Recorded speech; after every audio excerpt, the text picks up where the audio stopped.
오늘 성경 말씀에 창세기 32장 24절에 보면 야곱은 홀로 남았더니 어떤 사람이 날이 새도록 야곱과 씨름하다가 사람이 혼자 되었을 때 구세주 하나님을 만나는 것입니다. 예수님 안에서 홀로서기란 무엇이냐 이렇게 설명할 수가 있습니다. 하나님의 자녀는 예수님을 믿을 때 자신은 죽고 다시 사신 예수님으로 사는 사람들 말합니다. 예수님으로 사는 사람들은 성령 안에서 홀로서며 예수님의 능력으로 사는 것입니다. 예수님의 인생을 사는 것입니다. 성령 안에서 홀로서서 하나님의 권능으로 삶을 사는 것입니다. 좀 더 이해하기 쉽게 설명하면 참새가 있고 독수리가 있습니다. 참새가 사는 것은 자기의 날개 힘으로 사니까 헉헉헉 이러다가 바로 옆 나무까지 앉아서 헉헉헉 숨을 몰아쉬는 겁니다. 독수리는 자기 날개 힘으로 살지 않습니다. 바람을 이용하여 상승기를 타고 쫙 올라갑니다. 성령 안에서 홀로서기 하던 성도는 성령의 권능을 힘입어서 독수리 날개치는 창고 올라간 것 같이 성령의 힘으로 세상을 살아갑니다. 자기 힘으로 홀로서며 살아가는 사람은 헉헉헉헉 하며 있는 힘을 다해 살아가고 아이고 힘들어 죽겠다고 하소연합니다. 자신의 힘의 한계를 느끼고 목표까지 올라가지도 못합니다.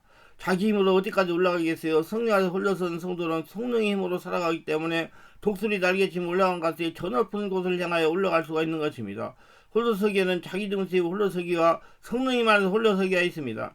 자기 중심의 홀로서기는 이스라엘 백성이 애굽에 살 때 자기들의 수단과 방법과 노력으로 일해서 그 대가로 떡을 먹었습니다. 혹은 농사를 지을 때는 날강물을 대서 씨를 뿌리고 열매를 거두었던 것입니다. 그리고 애굽에서 사는 모든 삶은 인간으로 계획하고 인간을 애쓰고 인간 노력으로 해서 결실을 맺어서 먹고 살았습니다. 그러나 자기들이 노력으로 애굽에서 살아가는 것이 영원하지 못했습니다. 세상 애굽 환경이 변합니다. 고난과 고역이 찾아옵니다. 애굽 왕이 정책적으로 핍박을 가합니다. 노예 생활로 전락합니다. 자기의 노력으로 살 수가 없도록 상황이 전개됩니다. 이것이 자기중심주의 홀로서기입니다. 결국 하나님을 찾게 됩니다. 여러분 인생의 마지막은 하나님을 찾게 돼요. 내가 능력 전도를 병원에 3년을 다녔습니다. 그러면 여러분들이 만나요. 시한부 인생을 가지고 사는 분들을 만납니다. 그분들이 하는 말이 뭔지 아세요? 내가 돈 하면서 돈에 을 벌려고 내 노력으로 열심히 살고 살았는데 이제 돈을 좀 벌어서 먹고 살만 하니까 건강검진을 받으니까 간에 암이 생겨가지고 이 6개월 시한부 인생을 살게 됐습니다.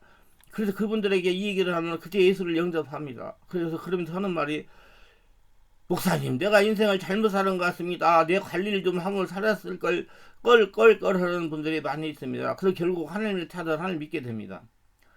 옛날에 젊었을 때는 주먹을 믿지 내가 예수님 안 믿는다. 지금 어린애들도 지금 젊은 애들 그런 애들이 내가 그런 애들 만났어요. 그래서 내가 너 조금만 있어봐라. 네 말이 이제 왜 주먹을 믿는다는 말이 쏙들어가고 이제 예수님 안 믿을 수가 없을 것이다. 그렇게 얘기를 합니다.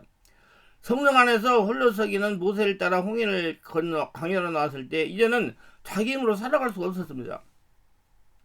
물도 없고 밭도 없고 논도 없고 종자도 뿌려봤자 자랄 수 없습니다. 험악한 광야, 험악한 산천이었습니다. 그러므로 어찌할 도리 없이 그들은 하나님을 쳐다볼 수밖에 없었습니다. 자기를 바라보고 살 수도 없고 환경을 바라보고 살 수도 없었습니다. 살아갈 길이 하늘밖에 없고 하늘에서 들려오는 것은 하나님 말씀밖에 없었습니다. 하나님 말씀을 의지해야만 살 수가 있었고 하나님 말씀을 의지하고 순종할 때 그들은 하나님의 능력으로 살았던 것입니다. 광야를 지날 때 하나님의 중심으로 오직 하나님의 말씀으로 믿음으로 말미암아 살 수밖에 없었습니다. 오로지 성령이 말해서 홀로서야 되어야 하나님의 은혜를 받아서 승복할 수가 있는 것입니다. 예수를 믿고 성령으로 거듭난 성도들은 모두 성령이 말해서 홀로서기가 되어야 되는 것입니다. 믿음이 자라고 영향 눌리고 속사람으로 바꿔줘야 되는 것입니다. 보이는 걸 따라가지 말고 자기 자신이 보는 걸 따라가지 말고 안 보이는 하나님의 눈으로 자기를 보고 따라가야 됩니다. 하나님께서 세상에서 많은 사람들 속에 살아가면서 성령님 안에서 홀로서기를 원하십니다. 그래서 예수님도 공생의 기간 동안 홀로 있는 시간을 많이 가지셨습니다. 무리를 작별하신 후에 기도하러 산으로 가시니라. 저물의 배는 바닷가 가운데 있고 예수께서 홀로 무태에 계시다가 마가복음 6장 47절 예수님은 홀로 계시면서 하나님과 교통하며 지냈습니다. 예수님은 홀로 있는 시간을 많이 보내셨습니다. 홀로 있을 때 하나님과 독대하며 하나님의 계시를 받고 하나님의 권능을 충전할 수가 있었기 때문입니다. 아브라함에게 여호와께서 아브라함에게 이르시되 너는 너의 고향과 친척과 아버지를 떠나 내가 내게 보일 땅으로 가라. 그래서 창세기 12장에 이르되 우리는 하나님께서 홀로 서기를 원하신다는 뜻을 바르게 깨달아야 됩니다. 성령을 홀로 선다는 말은 사람들의 무리 속에서 세상을 삶을 살아가되 세상 사람들의 말에 상처받지 않고 사람들의 말에 좌지우지 되지 않고 사람들의 말에 휘둘리지 않고 사람들의 말에 미혹당하지 않고 사람의 간사한 말에 사기당하지 않고 오로지 말씀과 성령으로 마음을 채워서 성령께서 자신을 통해 일하신다는 믿음을 가지고 성령인들을 받으며 성령 하나님을 주인을 모시고 성령으로 홀로서게 하며 세상에서 하나님의 살아계심을 체험하며 살아가는 뜻입니다. 그래서 여러분, 절대로 우리가 세상에서 살아갈 때 하나님 말씀을 읽고 따라갈 때면 영적으로 바꿔져야 돼요. 그 성령 세례 받고 성령 영적으로 바꿔져 하나님과 통하며 하나님의 계시를 받고 따라가서 인생을 성공적으로 살 수가 있습니다. 그렇기 때문에 예수님 안에서 홀로서기가 되어야 돼요. 자, 그러면 먼저 성경적인 홀로서기를 바르게 알아야 됩니다. 홀로서기는 장가도 가지 않고 집도 가지 않고 혼자 살라는 말이 아닙니다. 직장도 다니지 말고 자연이 되어서 산에서 혼자 살아가라는 뜻이 아닙니다. 세상 사람들 속에서 살아가면서 예수님에서 홀로 서야 된다는 것입니다. 눈에 보이지 않는 예수님을 자신의 주인으로 모시고 광야 같은 세상을 예수님의 권능으로 치열하게 살아가라는 것입니다. 제가 이 말씀을 전하는 목적은 성경적인 홀로서기는 세상 사람들이 말하는 홀로서기가 다르다는 것을 깨달아 바르게 예수님 안에서 예수님과 동행하는 홀로서기 인생이 되도록 하기 위함입니다. 세상 사람들이 말하는 홀로서기는 오로지 자신이 혼자가 되어 세상을 살아가는 것입니다. 세상 사람들은 홀로서기 이렇게 깨닫고 삽니다. 세상을 살아가는 거 그래야 홀로 서야 한다. 홀로서기를 익혀야 성장하는 것이다. 그러기 위해서 나는 먼저 나의 살아가는 법을 고쳐야겠다. 이 정도로 알고 홀로서기에 살아가려고 발버둥을 치는 것입니다. 제가 말하는 복음적인 홀로서기는 예수님 믿을 때 예수님과 함께 십자가에 죽고 사망 것을 깨뜨리고 부활하신 예수님을 다시 살아가는 거, 예수님 인생을 살아가는 것입니다. 그래서 예수님, 안 보이는 예수님을 주인으로 모시고 살아가는 겁니다. 내가 그러지 않게 십자가에 못 박혔나니 그런즉 이제는 내가 사는 것이 아니요 오직 내 안에 그리스도께서 사시는 것이라. 이제 내가 육체 가운데 사는 것은 나를 사랑하고 나를 위하여 자기 자신을 버리신 하나님의 아들을 믿는 믿음 안에 사는 것이라. 갈라디아 2장 20절. 물론 생명을 유지하고 육체와 생명, 정신과 영적으로 살아가지만은 자신의 마음대로 자신의 의지대로 홀로서면 사는 것이 아니고 예수님을 주인으로 모시고 성령 안에서 성령으로 인도받고 깨닫고 홀로서며 사는 것을 말하는 것입니다. 마치 아브라함이 노색이 이르되 우리는 한 친족이라 너나 나나 내 목자나 서로 다투게 하지 말자. 내 앞에 온 땅이 있지 아니하냐. 나를 떠나가라. 내가 자하면 내가 우하고 내가 우하면 나는 자하리라. 창세기 13장 8, 9절. 아브라함은 하나님께서 자신하고 함께한다는 믿음이 충만했습니다. 그래서 하나님은 노시 아브라함을 떠나요. 여호와께서 아브라함에게 이르시되 너는 눈을 들어 너 있는 곳에서 북쪽과 남쪽 그리고 동쪽과 서쪽을 바라봐라. 보이는 땅을 너와 내가 내 자손에게 주리니 영원히 이르라. 내가 내 자손이 땅의 티끌 같게 하리니 사람이 땅의 티끌을 능히 셀 수 있을진데 내 자손도 세리라. 너는 일어나 그 땅을 종과 행으로 두루다니며 보라. 내가 그것을 내게 주리라. 창세기 13장 14절 17절. 하나님께서 아브라함과 동행하시며 축복하시는 것이다. 여러분, 아브라함은 누구만 계시면 된다. 하나님만 나의 주인으로 계시면 된다는 믿음이 있었습니다. 우리도 여러분 하나님만 여러분의 주인이면 모든 걸 다 됩니다. 모두 그런 믿음을 가지고 항상 하나님과 동행하며 홀로 서면서 인생을 성공적으로 사시기를 바랍니다. 아브라함이 성령 안에서 홀로 서니 하나님께서 아브라함 인생을 사신 것입니다. 여러분이 성령 안에서 예수님과 동행하니 예수님이 여러분 인생을 사시는 것입니다. 성령의 홀로서기는 아브라함같이 믿음이 있어야 됩니다. 그러자 보이지 않는 하나님께서 주인으로 계시면서 인생을 살아주시는 것입니다. 성경적인 홀로서기는 세상이 말하는 홀로서기가 전적으로 다릅니다. 예수님에서 홀로서며 살아가는 것입니다. 자신과 지혜와 능력으로 홀로서며 사는 것이 아니고 예수님을 자신의 주인으로 모시고 홀로서며 예수님의 인생을 사는 것을 말하는 겁니다. 그러므로 세상 사람들의 눈에는 예수님이 보이지 않으므로 자신이 혼자 홀로 사는 것으로 오해할 수가 있습니다. 그러나 영의 눈이 열린 성도는 눈과 마음에는 예수님과 함께 홀로서며 사는 것이 보이는 것입니다. 옛날 어른들이 지적한 것처럼 인생이란 끝없는 길을 재촉하는 마와 같은 모양입니다. 출발점에서 종점까지 탄생에서 죽음까지 우리 등에 짐을 잔뜩 지고는 쉴 새 없이 채찍이라며 길을 걷게 합니다. 때로는 같은 길을 가며 인연을 만나 어깨동무를 하기도 하고 들릴 때도 있습니다. 하지만 인생의 끝까지 함께 길을 갈 수 있는 사람은 거의 없거나 극소수에 불과합니다. 그래서 사람은 혼자 걷는 법을 배워야만 됩니다. 아니 예수님과 동행하며 살아가는 법을 배워야 됩니다. 아니 어렸을 때도 몸에 익숙해져야 됩니다. 물론 삶의 여정에는 크고 작은 잔치가 하나씩 이어지지만 화려한 불꽃과 아름다운 무대, 활기찬 음악과 춤의 잔치가 끝나면 끝나지 않습니까? 인생은 어차피 혼자서 걸어가는 길이며 누구나 어둠 속에서 고독한 길을 걸어야 함을 인정하고 받아들여야 된다는 겁니다. 이를 알고 인생을 살아가는 사람이 성공합니다. 그렇기 때문에 예수를 믿는 성도들은 어려서부터 예수님에서 흘러서는 방법을 터득하고 예수님을 주인으로 모시고 예수님과 함께 살아가야 되느니라.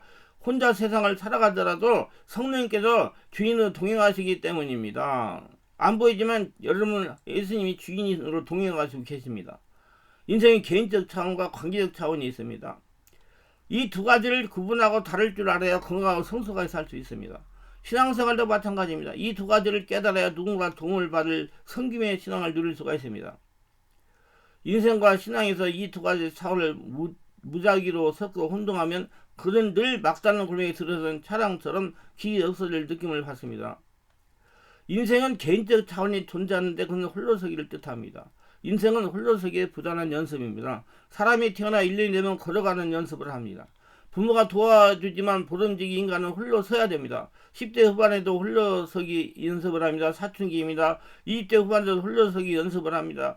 부모를 떠나 내 가정을 이루는 일입니다. 너무나도 어려운 홀로서기. 이렇게 인생은 독립적인 차원이 있는 것입니다. 이런 인생은 자기 길을 가는 맛이 있습니다. 하나님 앞에서 그분과 나와 개인적 차원의 대화 교제가 있습니다. 여러분은 1대1 하는 관계를 맺으시기 바랍니다. 거기 성령으로 거듭나서 영의 사람이 되어야 돼요. 하나님의 단독으로 선 인생입니다. 누가 도와줄 수도 없고 누가 대신해 줄 수도 없는 영역이 인생이 있는 법칙입니다. 이것을 견뎌내지 못하면 의존적 인생을 살아갑니다. 그는 늘 누군가를 의존하며 삽니다. 늘 누군가가 그를 도와줘야 됩니다. 그것이 안 되면 상처를 받습니다. 의존적인 인생은 마치 철없이 떼쓰는 어린아이의 미숙함을 보입니다. 의존적인 인생은 옆 사람의 짐입니다. 쇼펜하우어 홀로서기라는 책에서 홀로서기의 지혜와 총차를 얻을 수가 있습니다. 쇼펜하우어는 19세기 독일의 철학자, 흔히 비관주의 철학자로 알려져 있습니다. 하지만 그가 세상을 비관적으로만 바라봤다고 생각하면 오해입니다. 쇼펜하우어는 삶의 고통과 무상함에 깊이 통찰하고 그 속에서도 긍정적인 삶의 태도를 찾으려고 노력했습니다. 그 철학은 인간의 삶의 본질과 고뇌 그리고 행복을 추구하는 방법에 대한 깊은 성찰이 담겨 있습니다. 쇼펜하우어의 인생 철학은 쉽게 이해하기 쉽지는 않지만은 곰곰이 생각해보면 우리의 삶의 핵심적인 질문들에 대한 답을 제시해주고 있습니다. 특히 현재 사회에서 겪은 다양한 고민들, 예를 들어 불안감, 고독감, 삶의 무의미함 등을 극복하는데 도움이 되는 통찰을 제공합니다. 의지와 표상이라는 독특한 개념을 통해 세계와 인간의 관계를 설명한 쇼펜하우어는 주로 철학계의 반대도 굴하지 않고 자신의 철학을 꾸준히 발전시켰습니다. 그의 삶 전체가 홀로서기를 실천하며 철학을 탐구한 여정이었기에 현대인에게 더욱 큰 공감을 울려주는 것 같습니다. 쇼펜하우어의 홀로서기 인생 철학을 실천하는 것은 결코 쉬운 일이 아닙니다. 하지만 쇼펜하우어의 철학을 삶에 적용하기 위한 몇 가지 실질적인 방법들을 통해 우리는 더욱 의미 있는 삶을 살아갈 수가 있습니다. 먼저 혼자만의 시간을 갖는 것을 두려워하지 말고 즐겨야 됩니다. 혼자 있는 시간을 통해 자신을 돌아보고 좋아하는 활동들을 하면서 재충전하는 시간을 가져보세요. 독서, 명상, 산책, 취미 활동 등 자신에게 맞는 활동을 통해 내면의 목소리에 귀 기울이는 연습을 하는 것입니다. 저도 지금 혼자 하고 있으니까 참 편하고 좋아요. 일어나고 산책하고 등산하고 글 쓰고 기도하고 내 자신을 들여다보고 정말 좋은 시간입니다. 또한 타인과의 관계에서 적절한 거리를 두게 유지하는 것도 중요합니다. 모든 사람과 친하게 지내고 있기보다는 자신에게 진정으로 소중한 사람들과 깊은 관계를 맺는 데 집중하는 것이 좋습니다. 할렐루야! 쇼펜하우어의 인간관계에서 오는 고통을 경계했지만 그렇다고 인간관계를 완전히 단절하라고 주장한 건 아닙니다. 진정한 관계는 상호 존중과 이해를 바탕으로 형성되어야 되며 때로는 거리두기를 통해서 서로의 공간을 존중하는 것이 더 건강하게 유지할 수 있는 방법이 될 수도 있다는 것입니다. 그리고 삶의 고통을 피하기보다도 있는 그대로 받아들이고 극복하려고 노력해야 됩니다. 긍정적인 마음가짐과 지혜로운 태도를 통해 어려움을 헤쳐나가는 과정에서 성장하고 더 강인한 정신을 키울 수가 있습니다. 이건 성령 안에서 온몸 기도하며 깊은 기도하고 하나님과 관계를 맺고 사이 하나님과 동행한다는 그런 생각을 가질 때 이런 모든 것들이 내 안에서 불이 떠올라 가지고 적용하며 인생을 성공적으로 살 수가 있습니다. 그래서 홀로서기에 성공해가지고 인생을 보람있게 사시기를 바랍니다. 기도합니다. 오늘도 저희 설교를 끝까지 시청하신 분들을 축복하소서. 특별하게 구독, 좋아요, 알람 설정, 후하신 분들을 기억하시고 예수 믿고 성령을 세배하고 성전된 자신을 온전하게 치유하여 자신 안에 잠들을 깨우고 하나님과 동행하며 흘러서서 하나님 나라의 보물이 되어가지고 평생 하나님과 동행하며 하나님의 축복을 거둬들이며 살아가게 하옵소서. 예수님의 이름으로 기도합니다. 아멘.